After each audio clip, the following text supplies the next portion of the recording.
दूसरों से जितना उम्मीद करोगे उतना दुख बड़ा होगा। अपनों से भी उतना उम्मीद मत करके बैठो। उम्मीद टूटने पर ही किसी को दुख बहुत ज्यादा होता है।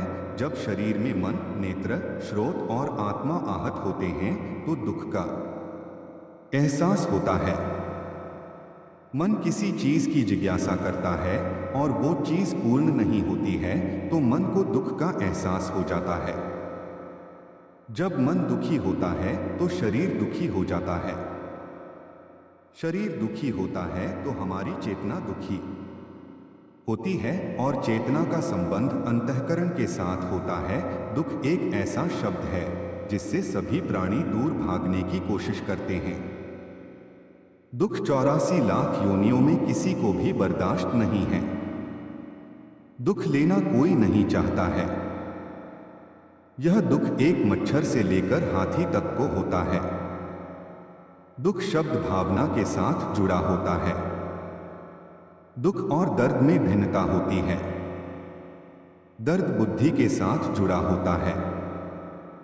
भावना हमेशा मन, नेत्र, श्रोत और आत्मा के साथ जुड़ी होती है। जब शरीर में मन, नेत्र, श्रोत और आत्मा आहत होते हैं तो दुख का एहसास होता है। मन किसी चीज की जिज्ञासा करता है और वो चीज पूर्ण नहीं होती है तो मन को दुख का एहसास हो जाता है। जब मन दुखी होता है तो शरीर दुखी हो जाता है। शरीर दुखी होता है तो हमारी चेतना दुखी होती है और चेतना का संबंध अंतःकरण के साथ होता है। अंतःकरण में दुख संचित हो जाता है।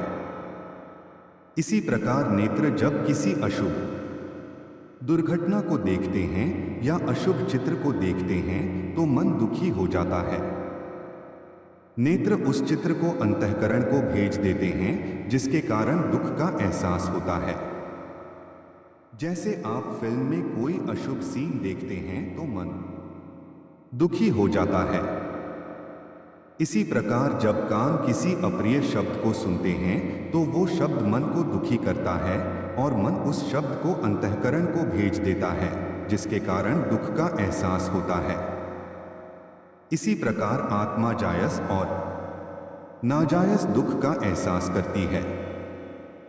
जब आप पवित्र भावों की स्थिति में होते हैं और उस समय आपके ऊपर कोई गलत आरोप लगाता है तो आपकी आत्मा आहत होती है जिसके कारण दुख का एहसास होता है।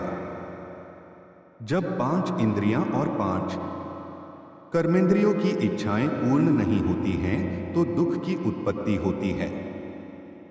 दुखों पर नियंत्रण करने के लिए अपनी इच्छाओं का दमन करना सीख लो या उनसे समझौता कर लो तो दुख का एहसास कम हो जाता है।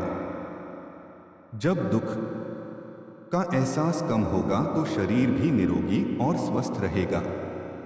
वीडियो श्री कृष्ण ने अर्जुन को कहा, भूत और भविष्य की चिंता करना व्यर्थ है, वर्तमान ही सत्य है।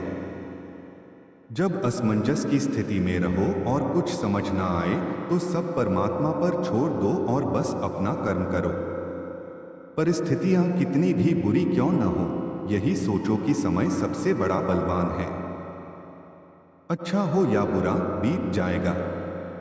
गीता में लिखा है कि जिस इंसान की सोच और नियत अच्छी होती है, भगवान खुद की उसकी मदद करने के लिए किसी ना किसी रूप में जरूर आते हैं। गीता में श्री कृष्ण कहते हैं कि जो मौन को समझ ले वो पूजनीय होता है, फिर चाहे वो माँ हो, पत्नी हो, प्रेमी हो या परमेश्वर।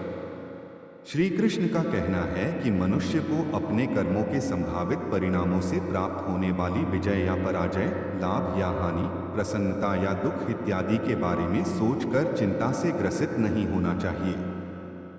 गीता में लिखा है कि जिस मनुष्य ने कभी विपत्तियां नहीं देखी उसे अपनी ताकत का एहसास कभी नहीं होगा।